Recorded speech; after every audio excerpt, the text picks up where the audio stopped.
মালদায় বাজ পড়ে 11 জনের মৃত্যুর ঘটনার পর নড়ে চড়ে বসেছে জেলা পুলিশ ও প্রশাসন। বজ্রপাতে মৃত্যুর ঘটনা ঠেকাতে সোশ্যাল মিডিয়ায় পাশাপাশি পঞ্চায়েত স্তরে জনপ্রতিনিধিদের নিয়ে সচেতনতামূলক প্রচার চালানো শুরু করলো জেলা পুলিশ ও প্রশাসন।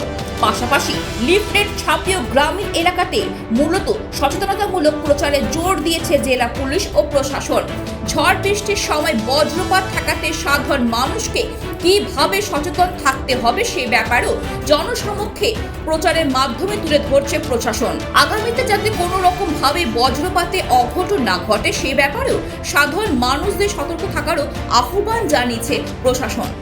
কয়েকদিন আগে ঝড়ের দাপটে আচমকায় বাজ পড়ে মৃত্যু হয় মালদার বিভিন্ন থানা এলাকার 11 জনের। আর এই ঘটনার পরে প্রশাসনের পক্ষ থেকে উদ্বেগ প্রকাশ করা হয়েছিল।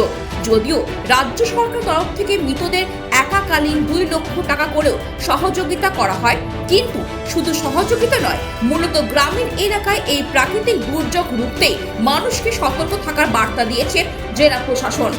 বা বিদ্যুৎ চমকালে আমাদের কিভাবে প্রোটেকশন নিতে হবে বা ঝড়ের সময় আমাদের কীভাবে প্রোটেকশন নিতে হবে সেই সতর্ক বার্তা দেওয়া হয়েছে। এবং আখেরে এই সতর্ক বার্তা গ্রামে গঞ্জে পৌঁছে যাওয়ার জন্য, শহর থেকে গ্রামে পৌঁছে যাওয়ার দরুন আমাদের যে এফেক্টটা হতো, যেটা হয়তো সমস্যাটা বড় আকারে হয়তো দেখা যেত, সেটা কিন্তু অনেকটাই মানুষ সচেতন হয়েছে এবং সেটাকে আমরা অনেকটাই কন্ট্রোলের মধ্যে আনতে পেরেছি।